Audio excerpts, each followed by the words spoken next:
Greetings, this is F.R.I.D.A Reanimator.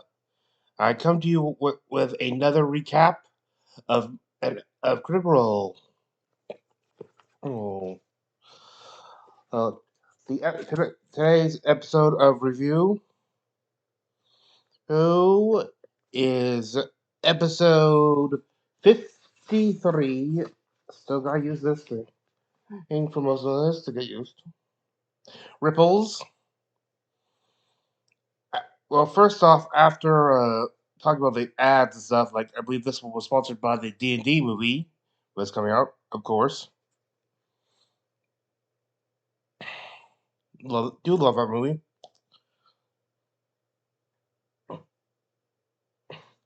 Oh, and did feature Sam having an interesting bit.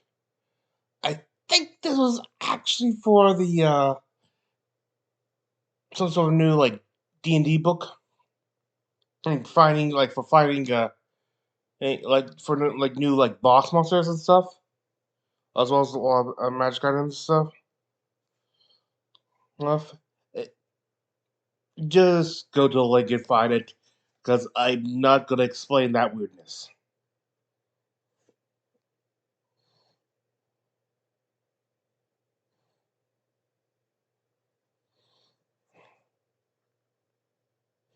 Actually, let me just check thing.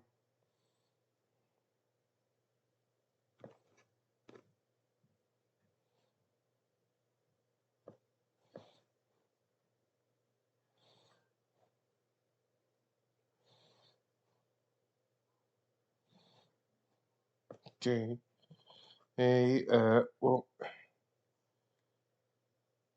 oh, I forgot to reset the to uninvert. As I said before, I have a weird schedule. For anyway, if you look on the screen, you can read backwards. You maybe I'll read stuff too, but basically, after going over the events of previous episodes, the disastrous attempt to stop the. I just had uh,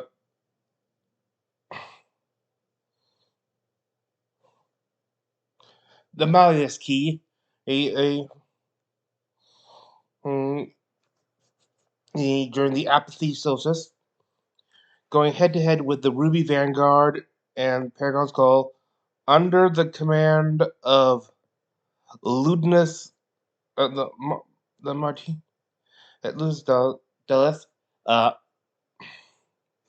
one of the leaders of the leader of the Severus Assembly, and hate these ads stuff.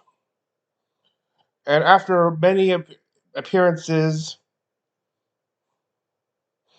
of past campaign characters, like some, all whom were subdued and stuff for in some way or another, which boded very ill for our mid-level Hell's Bells. Well, of the successful activation of the Mansky caused this huge, I think we can call it a event, and where and well, long story short, it forced a split in the party, sending them into two, at least we assume, two different locations. We've only encountered, we are only going over the events of one of the groups, composing of Chetney Poc-O-Pea, Instrument Tamal, Fresh Cut Grass, and Fern Calloway, who landed in the in a snowscape. I forget what the exact thing. It's something ton, but they're now. But they landed. They're now on the continent of Wildmount, where, if for all those who remember, was where the Mighty Nine's campaign mainly took place near the sea of Uthadurn. Oh yes, the Flotket Alps. There they encountered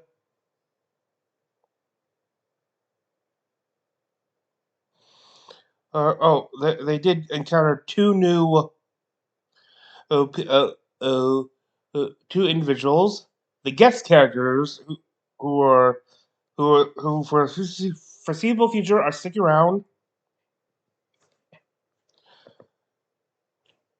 Chutney, God's sakes, uh, uh, Chutney's ex, the Anna, I think that's how they pronounce it, Lamert,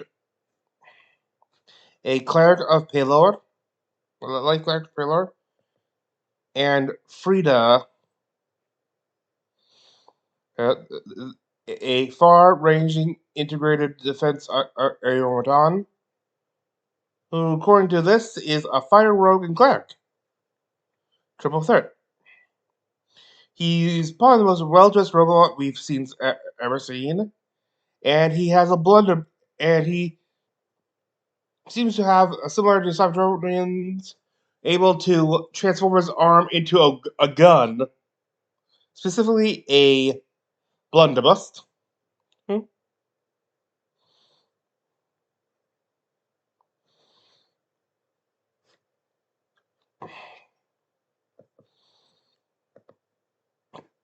Okay.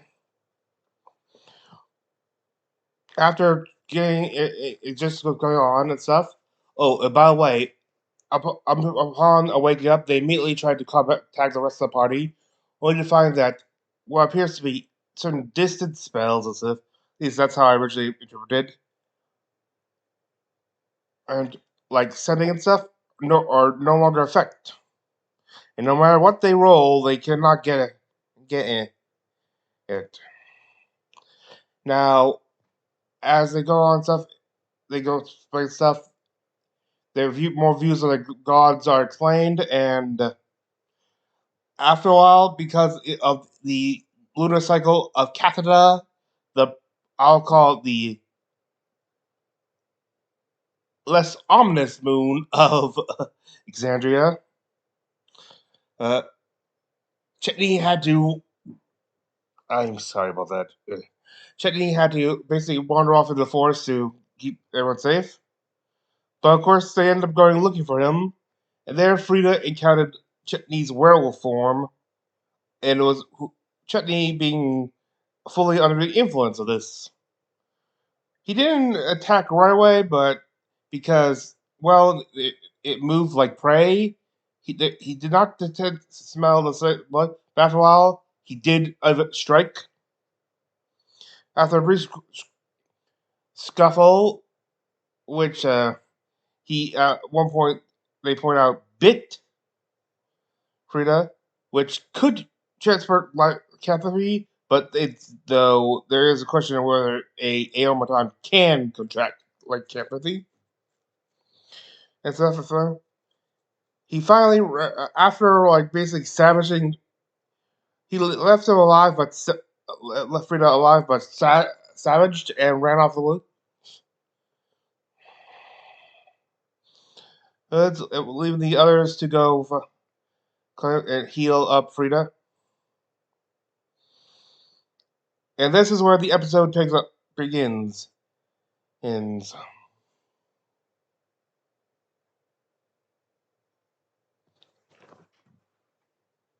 Oh, real quick, when they did the ad for specifically the movie, Matt did that in the voice of Captain Zandis of their former airship.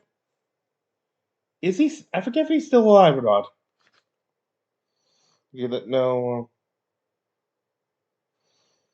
Well, after they go seek back to their shelter, and wait the night. Towards the end of the night, because after what happened on watch, everyone, including the now returned Chetney, has now a point of exhaustion. So has a point of because they couldn't properly rest. This comes back to haunt them more as this episode goes on.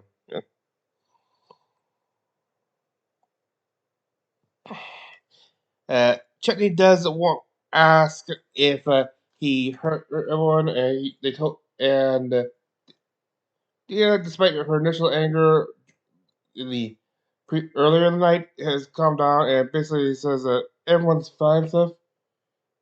Though Chetney does kind of notice something's going on when he sees the mess of Frida's coat.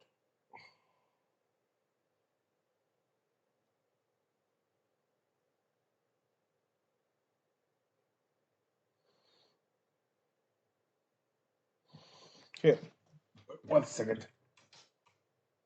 I'll do the okay. Uh, some.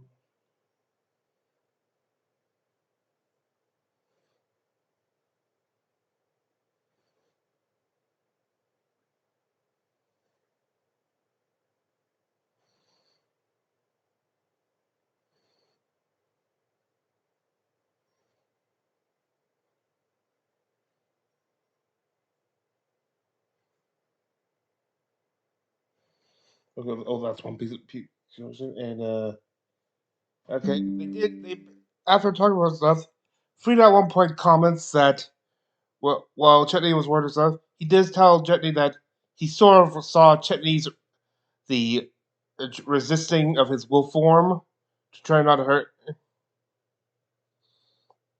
Oh, this thing has no battery life. Hang on, this will be briefly interrupted for to get this thing the jaws of life.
Okay, let's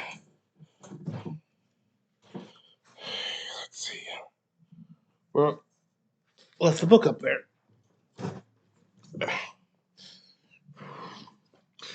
So much easier if this thing would have a normal battery life.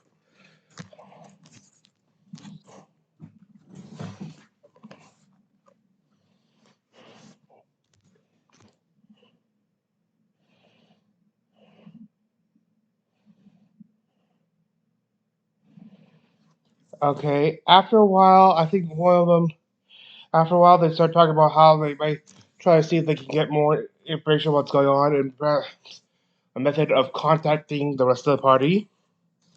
And one thing that is suggested is the the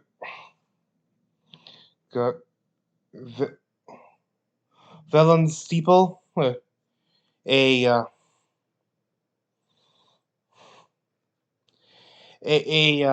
for, I think they said, as the description says here, a for profit library where you basically pay someone to do the research and look up stuff and look up everything. Mm, There is a brief question though was brought up, like after noticing he was still hunting and stuff. They wondered, like, while there no one else was attacked in their party, was there anyone else out there who was attacked by Chetney? They're of course very weirded out of having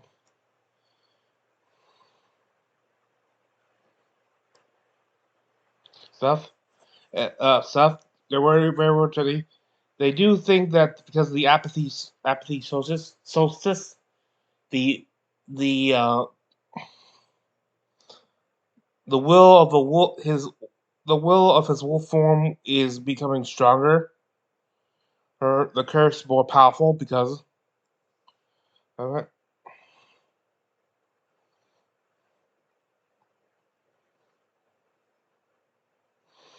There was a little bit where it says where Dion said the first time she does not put death ward on Frida is the one time he really gets attacked and damaged, having actually put on whoever the one who attacked him.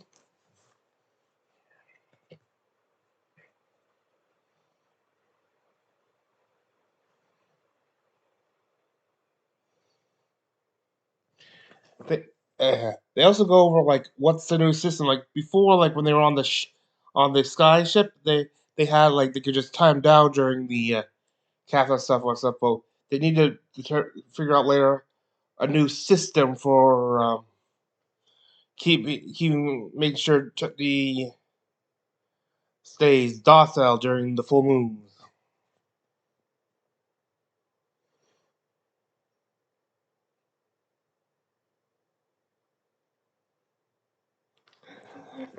Oh, but Al, I did note that if I something interesting, Frida kind of finds it interesting that he's almost eaten. He's not scared. She finds it interesting.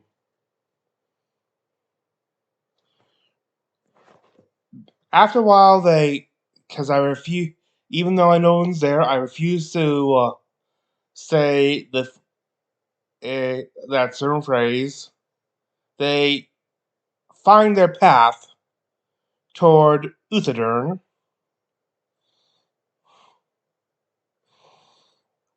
Eventually arrive there. Sort of skirts the outskirts at first to try to surreptitious. I cannot speak. They more sneak in and stuff. Eventually, they come up to the stables, like are made. I think they said carved out from a cave or a cliff, full of full of mountain horses and the large goats, which I believe the Mighty Knight encountered when they visited. I think it was they did visit Uthadurn, but they found it. As I recall, there's a whole bit of going boo to see if the goats fall into their sides. They did.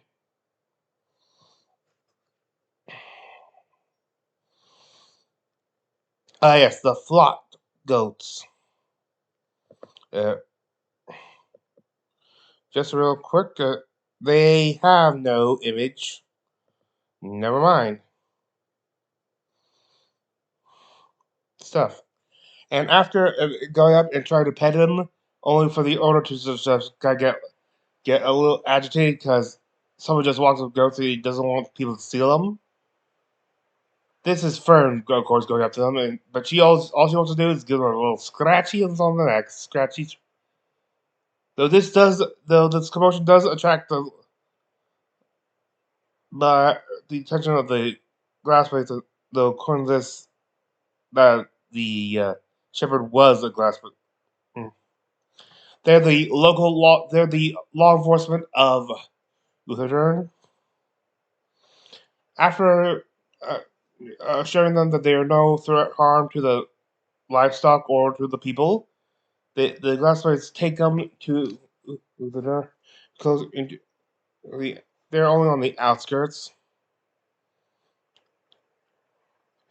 I think it's described as a subterranean city or something like it's mostly underground. They do recognize F.R.I.D.A and stuff, but and he's allowed to vouch for the party.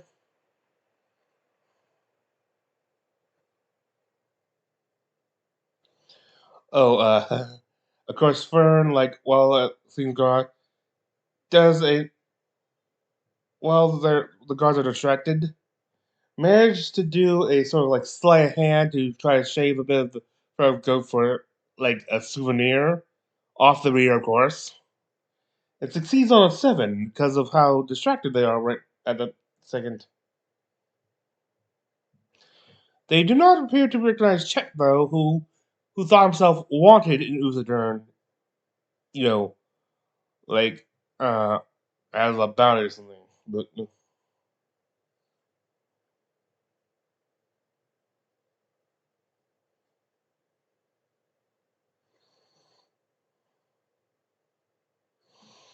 at one point, I would do. Oh, yeah, here, I mentioned a little bit. I do think at one point to avoid getting Chet sort of rides on his back within his coat. A little rascals moment. Uther is like was a mix of elven and dwarven society, and you can see it as in the mixture of elven and dwarven architecture within it.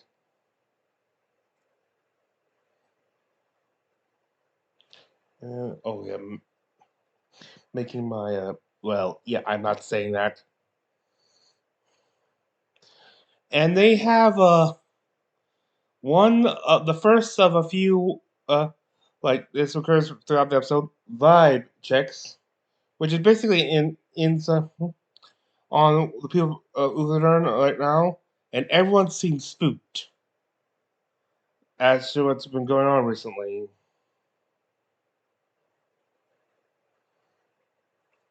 And several like thought scans, like just reveals what's been happening since the Apathy Solstice. Not just long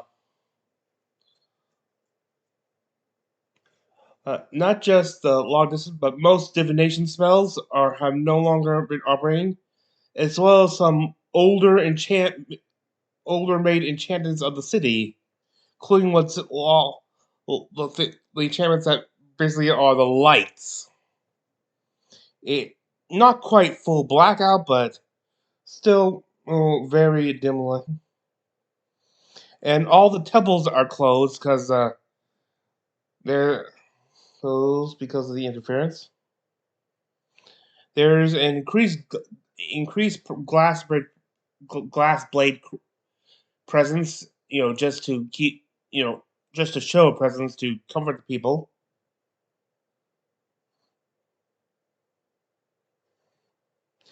And it gets eventually into a conversation on what now that the monarchy has been activated. For all they know, it's all over. They follow Predathos is free and devouring all the gods as we speak.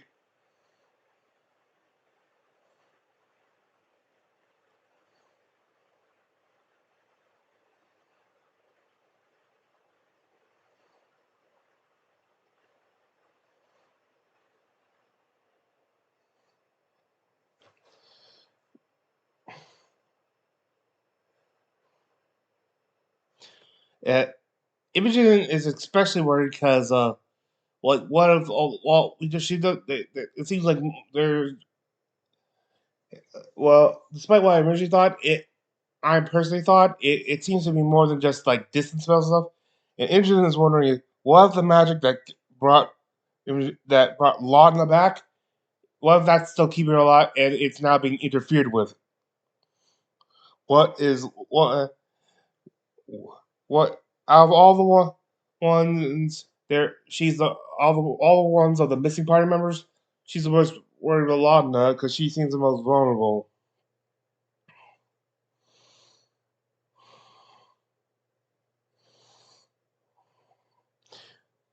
Chaos,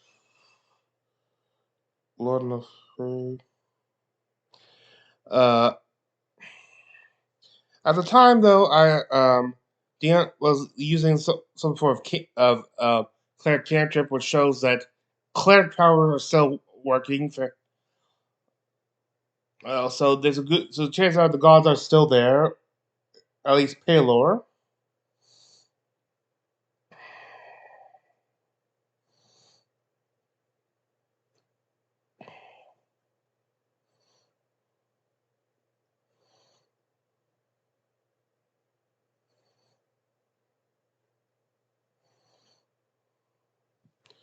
Uh,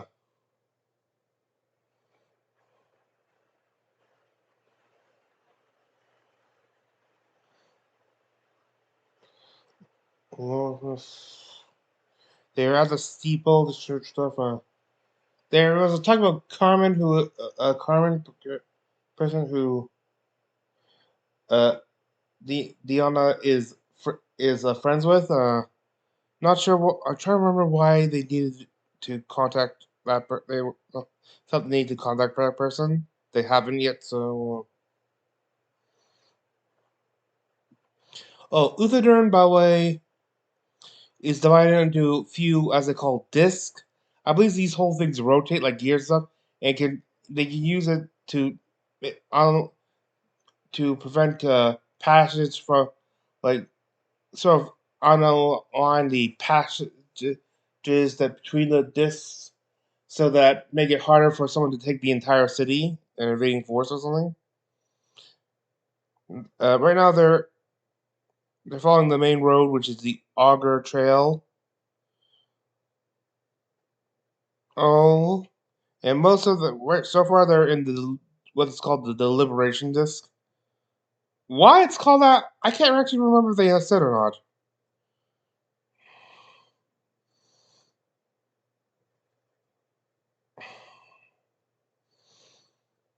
Anyway, there is a general like Chetney can smell fear and stuff, but I think they basically the dimension Chet can smell fear and he does smell. Though I think it's more like a nervous or anxiousness. And people just don't know what's going on and they're on edge.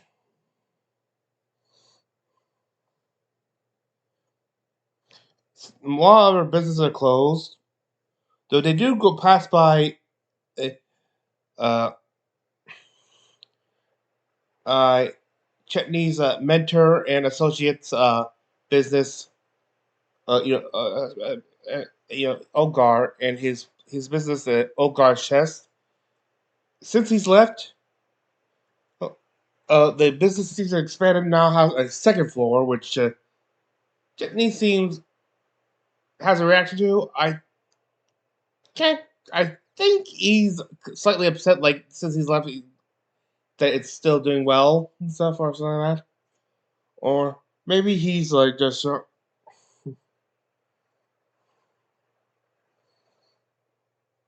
they do talk about like more about why he left and stuff. Mentioned how he knows still how they talked about how the Fallout is like they originally were partnered in making wooden toys and stuff. However, as the popularity of wooden toys started to decrease and the popularity of metal increased, there started to become tension between Ogar and Chetney.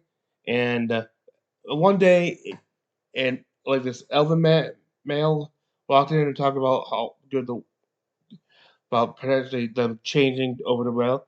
But Chetney saw how it actually stabbed him in the knee. At some point, he stabbed Ogar's hand.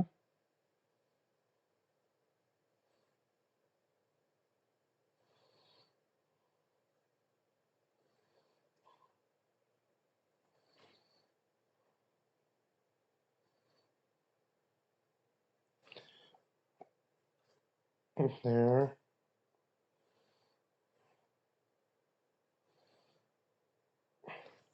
Eventually, they do reach the Veli, Velon, Velum Steeple and try to get service there.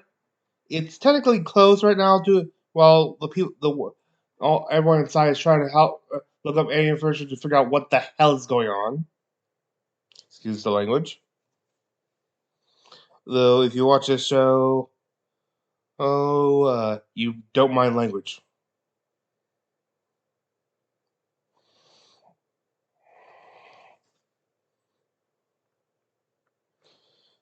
Uh, while there, they were talking to the receptionist. To there, Fern tries says that they try to. Fern actually insinuates that they are traveling scholars. She is Professor Calloway. This is a title she's claimed before. Eventually, they do get to speak to the manager, or scribe warden, Ves, Vesia of Vix. I'm just going to keep referring to her as the scribe warden.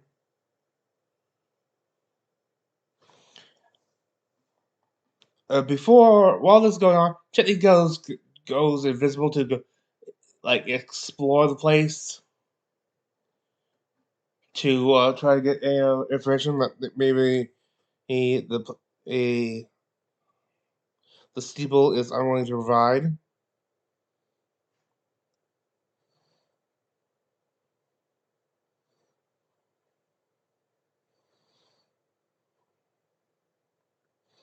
They go over how it's specifically the divination of old magic.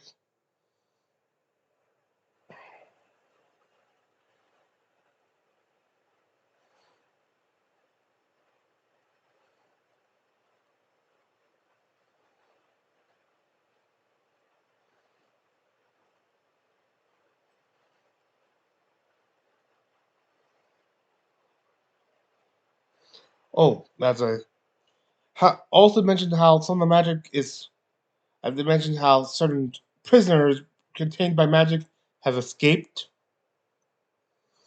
We may have seen something of that later on, uh, though I'm not sure if that was what they're referring to.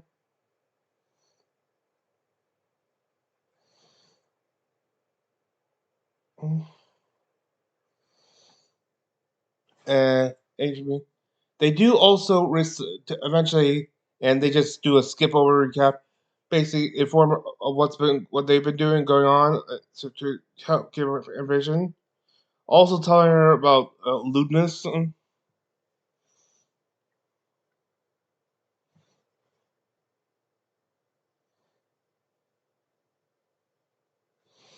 stuff. At one point, she goes back to do something and order them to pull up any information they pull up. Told the I guess you would call them clerks, uh, or maybe you could just call them librarians of the steeple to pull up any information they have on lewdness.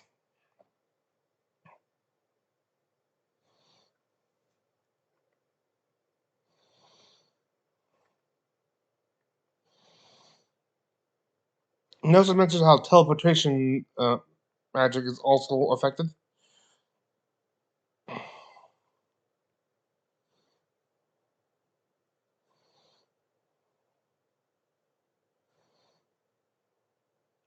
They told her about what happens, including like the attack on Keyleth. And say how they're not sure if she's alive or not. This is where this is where they talked about the escape.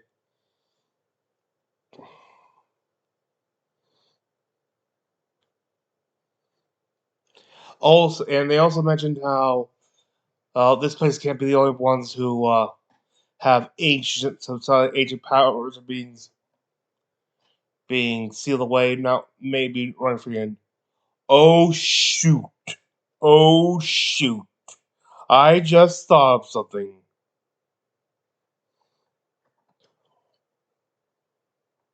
Does could so an entity that could be released because of this? Well, could Ukutoa be one of the entity now released because this? I'm not sure if his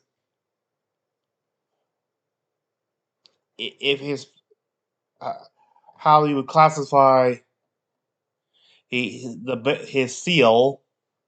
It is based on divine magics, even if it's of the evil divinity or Wobbled. Oh, the other two, uh, that worm and the Twilight Phoenix. Uh, the Phoenix called Despot. The I'll look. I don't know, but I didn't even think about that before watching. But yeah, what of those three are amongst those entities who've been released?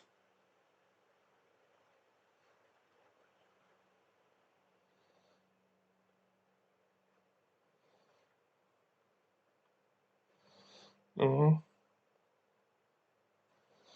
Okay, it's after this that they hear a loud bang, boom, and stuff or something,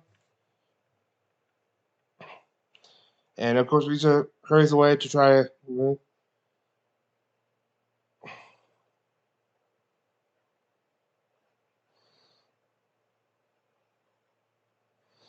Uh, Chutney rejoins the others, and they basically they've been keeping him informed through Imogen's mind link.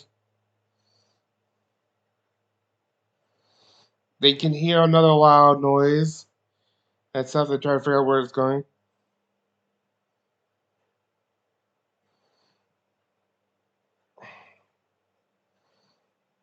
Yeah, I think they eventually agreed that maybe they should go seek a royal audience to discuss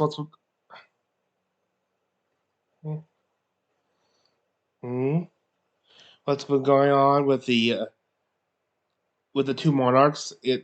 Utherdern is a diarchy with an elven king, an elven ruler, and a dwarf ruler.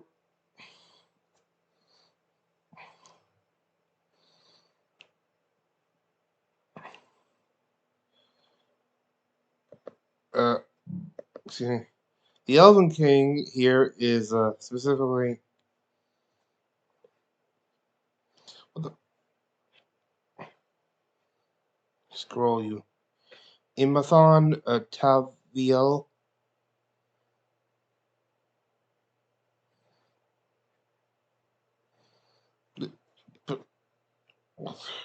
I am not clicking. Okay, I'm gotta start. Okay. Mhm.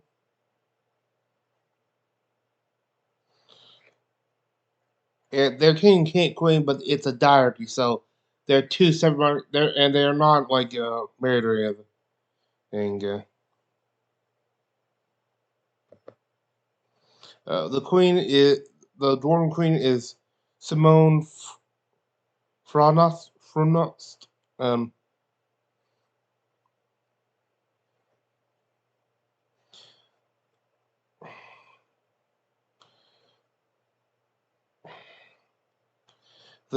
after going, they go. They go to try to go to where the royal section is in the more ritzy section called the Grand Disc.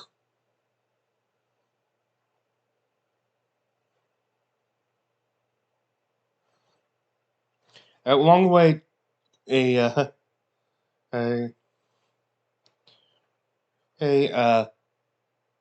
a F.C.G gives the party all cinnamon raisin bagels because he's part of it now. For he has like something added to baking a while back. I forget when. Hmm.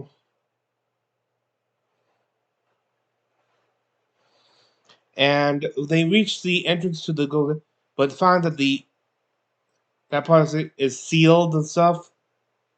Like people are trying to get in to get information and stuff, but the glass plates and the royal guard are there to keep everyone back and stuff. They notice that some of the glass plates seem to be already wounded. They're not there. After all, a group comes out of side doors and stuff, including certain notes and stuff, and the king and queen.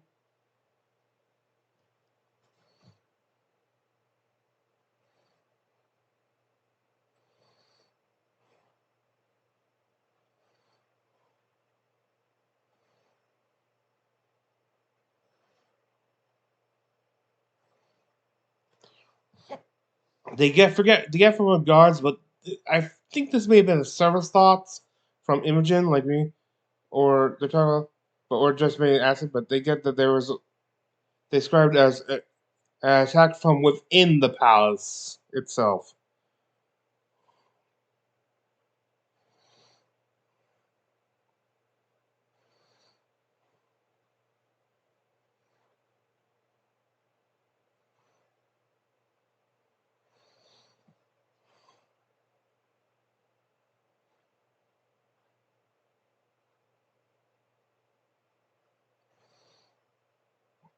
And eventually, to clear out the crowd and stuff, uh, Frida fires a blunderbuss into the air.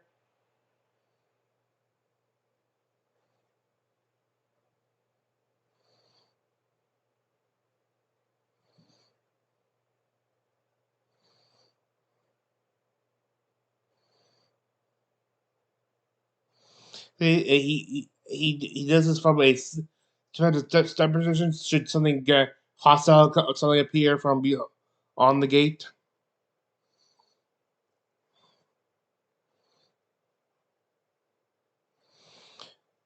F.C.G decides to try to get past the gate to see what's going on. To see if anyone needs help.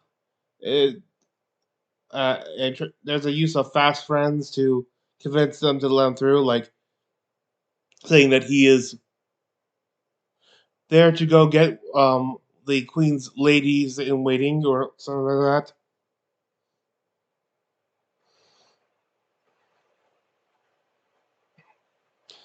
At one point, Frida tries to climb and get around them, stuff, and I forget if why it was, but I'm not sure if this was serious or not. It seems like it was just climbing, but according to this, Frida somehow sprouted wings from its back. It may have been just some sort of joke and stuff, but he tries running up chains, but eventually falls and takes like 14 damage. Like, thankfully, I think they thought he was just trying to escape the place, and so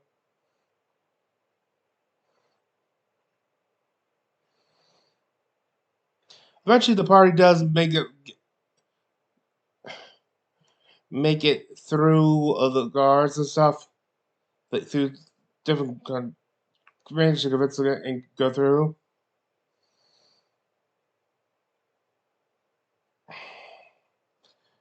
And they get on the other side of they get to a courtyard where they see like many dead guards scattered around.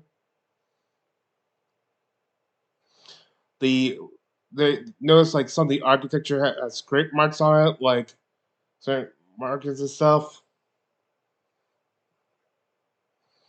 They do find one amongst the Goslings, one survivor who was dying at time, half elven a half elven female. They heal her and get some information. They find out that the culprit apparently is some sort of statue that something can.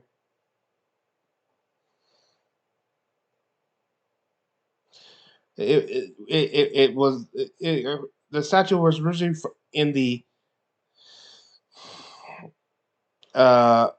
cast the Grand Cast Citadel. Sorry, excuse me.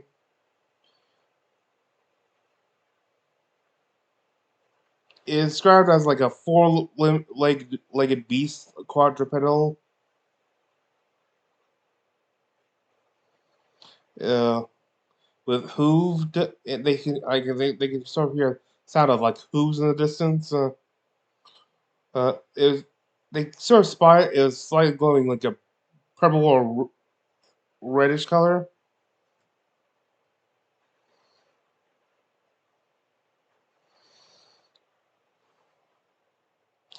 stuff.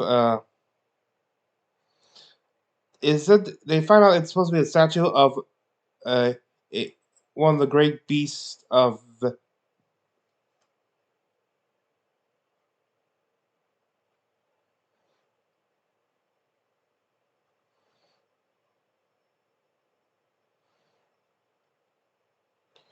Veluthi, Veluthi, I can't pronounce it. Uh,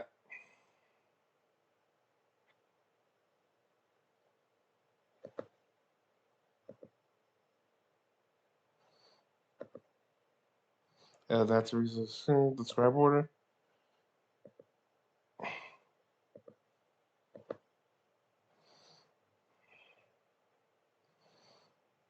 Uh, I thought they have break. They had ad stuff, including for the D&D movie and stuff. Their new merch. Well, no shirts I do like, but at this point I can't be getting used to things without making space in my closet, so doesn't really care.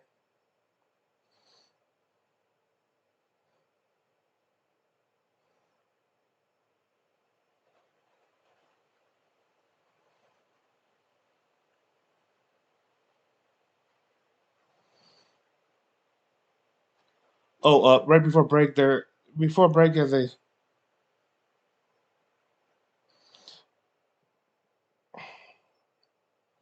they do prep up, like they mentioned that the treat that actually go, they all know how 5-10 points because I think he has a feed or something or stuff. But though there's a bit of debate, like whether he said they were uh bagels or rolls or cinnamon rolls and stuff. I think I had, at the time was listening or remember that it was specifically cinnamon raisin and bagels and stuff, but I think they heard cinnamon just assumed rolls. But the fact that they um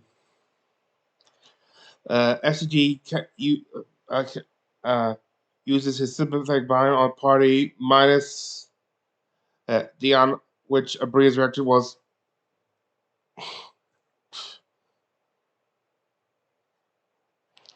Okay, now after break, they're hoping to figure out to try to stop whether it is to gain favor with the people and the royalty. Uh, uh, the party was blessed originally, but that timed out as they're moving along, and now they're going with pass without a trace, which because of that results in some truly magnificent roles. Like Diana has been ruling very Abria has been ruling very poorly, but managed to roll a 24 on her stealth check, which causes her to say, "Yeah, I'm back." Though it's a little undercut by where was I on this list? He's 35, like next roll or earlier when Frida managed to roll a 36, and like these are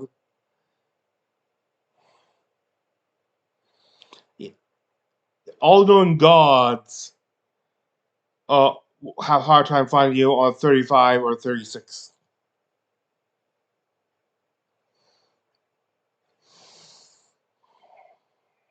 They eventually find this beast, uh, the this statue of a beast of villain, which is a form of a bull, 8 or 9 feet tall, horns like 6 or 7 feet long. Okay. And what's more, its body seems to be somewhat ethereal. Not solid. They notice it trying to bash something outside, and it seemed to become solid for that. Uh, Orange, small orange balls of flame for eyes. There's a picture right here. Oh,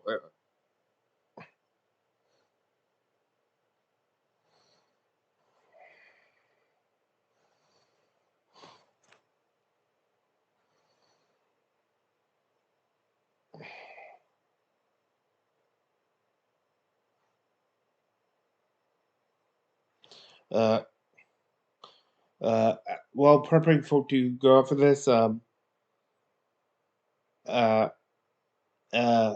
F.C.G does another sympathetic bind. It, and I think Imogen wanted to go and read this is essentially to go try to find the plat where that where it's and read get information, and F.C.G says we're preparing to go out because it's saying, and you're going to read about it. A quote that last bit.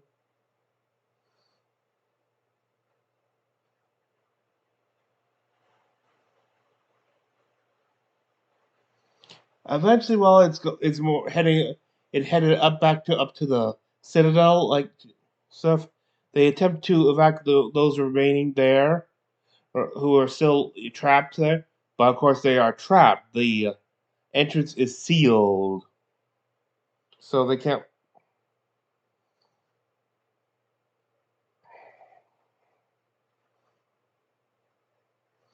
Abrea casts Guardian of Faith around, which took the form of like a miniature Dawnfather, Palor.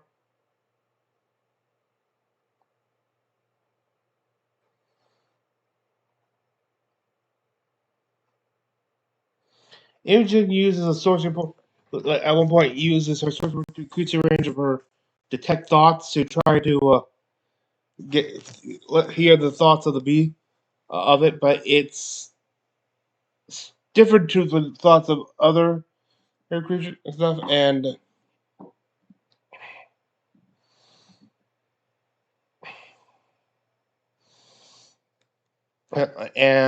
so it doesn't go. Mm.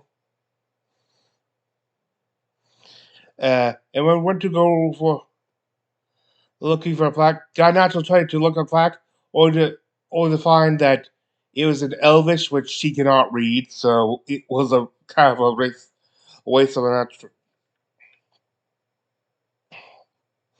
And while it does notice the present stuff, initiative rolls, uh, uh, and after initiative, it goes the Beast. Of course, it goes first. Fern, F.C.G, the Imogen, and Frida.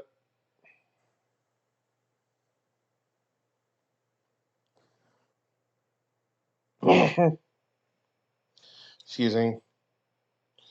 Hey, then Chitney and Diona.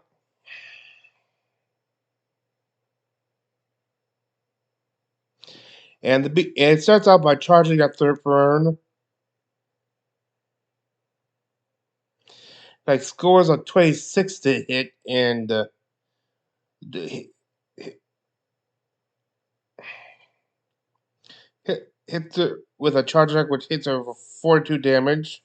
I think it was piercing and stuff, uh, and knocking her and like launching her back. So major, because this thing can do major damage. Does earlier she activated something called a Gloom Scale Breastplate. I forget where she gets this. Oh, she got it from Morgan, her grandma, her nanny.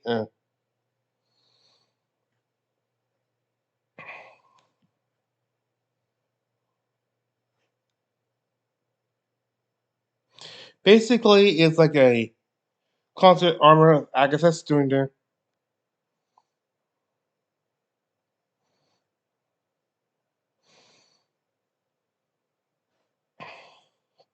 You can go look up the spell or this. So it gets hit with some cold damage.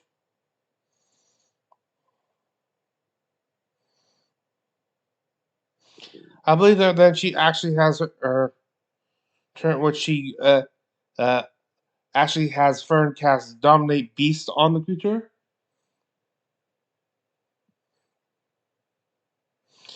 which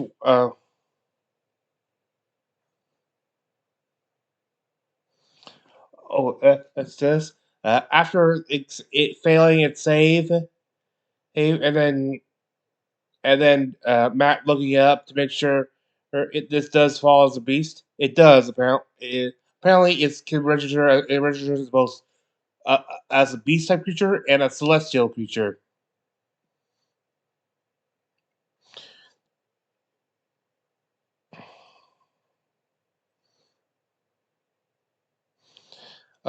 Someone goes up who can speak Elvish can go reads the plaque. Diana heals Fern for 30 points. Nice heal, nice heal.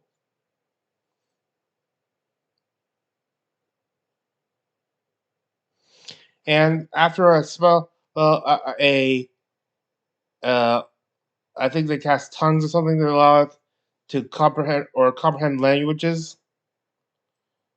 They cast on the beat so it could speak with them.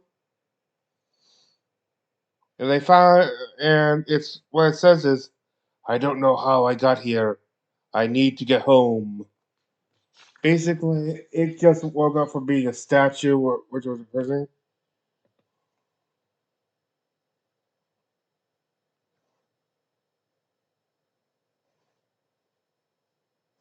The plaque reads, "In memoriam of the fall of Mozambique," which I believe was an old Elvish city that was sure. It used to be in the Sandalwood Woods, which mm, Savalier Woods, excuse me.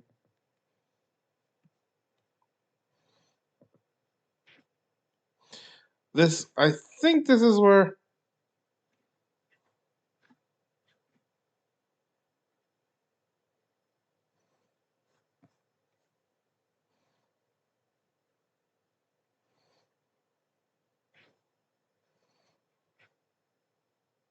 Yeah, I know I think the mine nine was there. Yeah, yeah, I thought so. This was where Caduceus lives, like the Blooming Grove.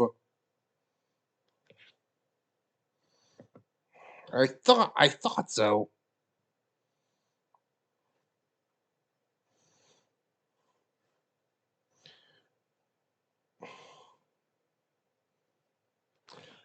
Travis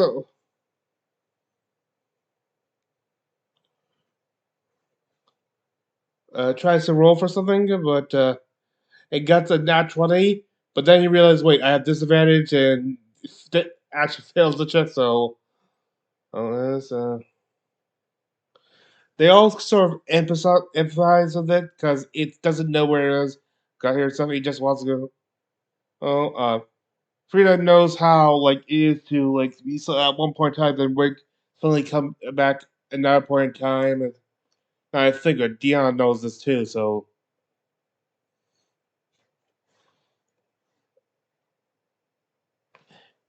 Hmm.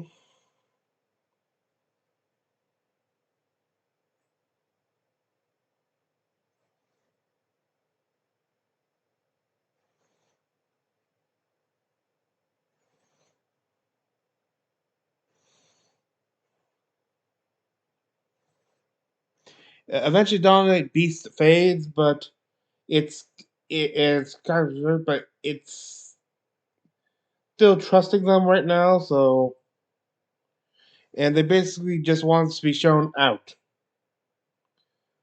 It refers to itself as a sentinel beast. His name is actually Um Umadara. Yeah, it's right there, Umadara. They agreed to help try to escort it out of the city. Stuff. It even gives Diana a ride because yeah, well, tiny character has smaller walking speed, though. I think they said I got walking speed is 15, which I'm pretty sure like small base like creatures have a speed of like 25. So not sure what's going on there.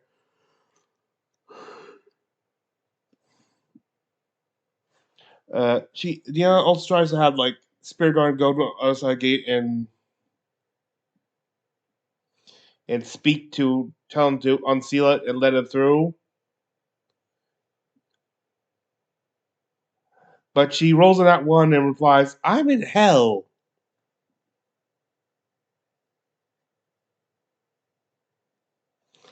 As they're going through, and the people who got stuck on that side go through, they explain, and everyone is on that side is surprisingly understanding it right now.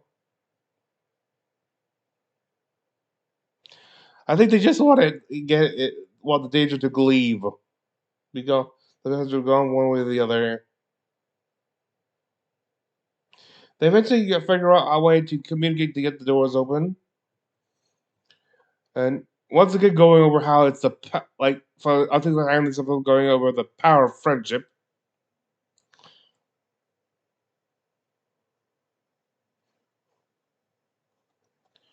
There was a little earlier like on the episode a debate of like what that is and stuff like got a little grim actually, but they tried to like pretty up to make it seem more less dangerous and more glamour, so people really less like that. Like I think was it Fern or Dan? Uh, I think Fern put a ribbon around its neck. Be some ribbon to get around that thing's neck, but and the outcast aura of I think it was the outcast aura of love. Should be here.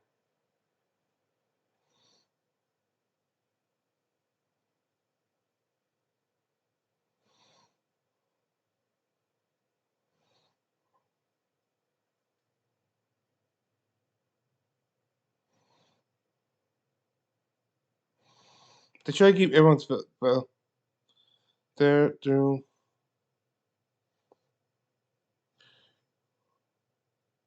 one will also use the effects of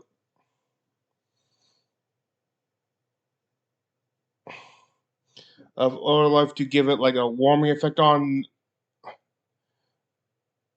U U Umadara.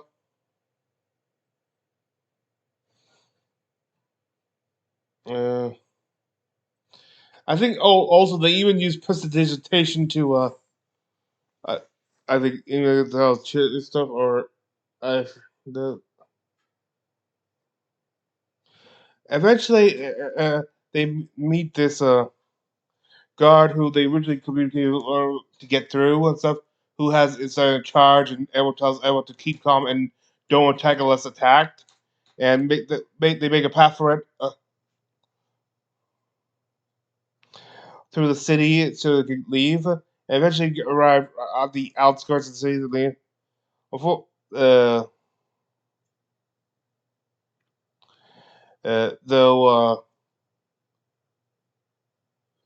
though Umadara seems a little confused and worried because it does not protect the presence of the Savali Woods, which I think is a danger. As I recall from the Camping Tomb, was in danger. It's in decline. Part of it's why God sakes, why can't I think of his name right now? He's one of the main.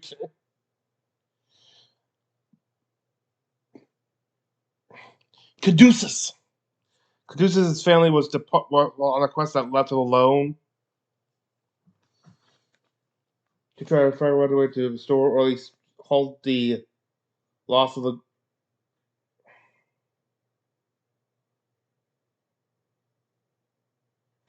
Eventually, they got to leave and stuff, though. And when I said leave, this was all being done. Well, Chetney was not there, was still visible. Was still, and they're and no, they confronted it in the front room, and Chetney sort of stayed behind to check things out, like it's kind of like wanted to look at things. Like he looked at the thrones, like the two thrones. One was like stone, the other was wood stuff.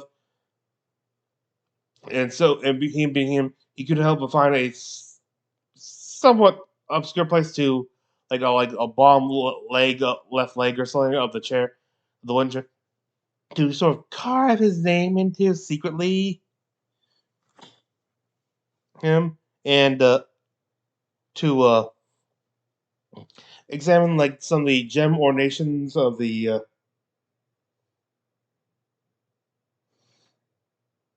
there. That describes how they're very well adorned and stuff. It goes, and Chetty goes, less adorned now, less well adorned now. Managed to get 3 emeralds and 3 sapphires. The emeralds I think are 250 uh, gold each, and the sapphires are 200 gold apiece. And in the symbol of like the all hammer, like the all father of the dwarven pantheon of Xandria finds a whole hole, which activates the switch and finds the secret escape route of the royal family because he knew there had to be something. There's always something there. Basic escape attempts to do a sneak out the passageway while people are running around during the reclaiming of the city after. And I think rolls like a nat one and made caught. Thankfully, before he went down the passageway to begin with, he kind of made some cuts up, laid himself up somewhere. Look at, they said, "Oh, this guy was part of the, was one of the people hurt by during the attack." They had no reason to question. Allowing him to make a getaway.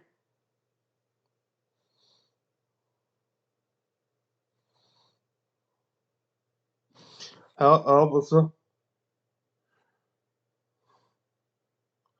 Yeah, he started playing up like, "Oh God, we gotta get your help." He goes, "I can see the veil, Father," and that's how the episode ends. I found this more enjoyable than watching the last episode. But then again, that's because this, for the most part, was entirely new. Like, okay, there were, but I will say there were several times where I was like, well, like I do, as always, is regret not being able to react to that. Not just because of time save, but they were getting some good reactions out of me. Like, hmm, oh, was that there? Especially what during Chetty's final performance at the end, and Chetty at the end, like he was like, just how much of a chaos gremlin is starting to be.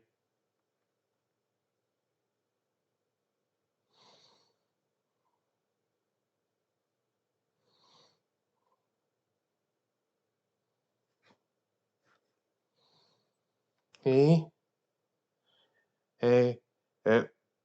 Well, and with that, I guess all that's left is to introduce you to tonight's homebrew. My homebrew.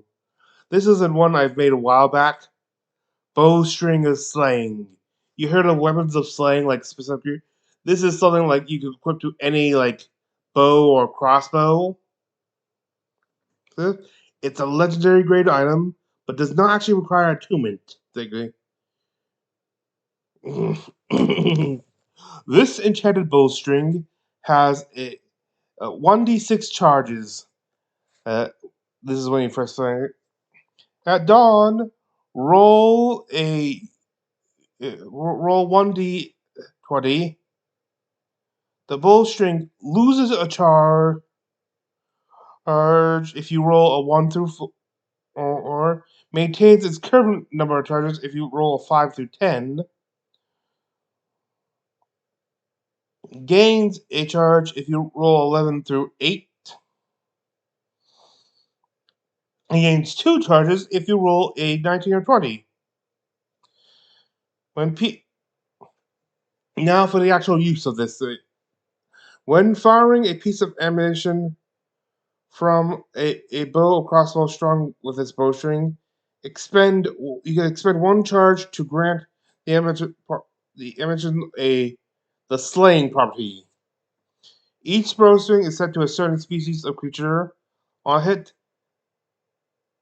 and the enchanted ammunition does an extra 2d10 damage if the target is the same general category, type of creature. Like if it's like, for example, like if the whatever it's designated was a fiend and stuff, if whatever hits is a fiend, it'll actually, and it goes up an additional 2d10 for per closer to the creature you get to. Like same subtype, like a first like the types it lists like fiend and humanoid. Like if the same name subtype includes like say it was a devil or goblinoid, that and finally a 60-10 if it's the actual type of creature or the actual species of creature identified. So there's like a beer devil or hobgoblin. The ammunition loses its property once it hits or misses. This is the old one stuff. I it I didn't want to make it a attunement because already so lot higher level things are, God's sakes, are are already a attunement stuff. Though I try to balance it, but with the charges stuff. If you feel like it's still want to use it, but you feel it's still too overpowered, there is something you can do. Like if it goes three, like it can like lose or not gain. At dawn, it has a 50% chance of not getting any new charges by or even losing one. And should it start, this is an additional thing you do to balance. If it's at zero at the start of the day, at dawn one day, if it basically go through a number of different dawns in a row, so you decide, and it doesn't gain any new uses, any new charges and stuff, it can eventually be just permanently depowered, become just a plain old string for your ranged weapon.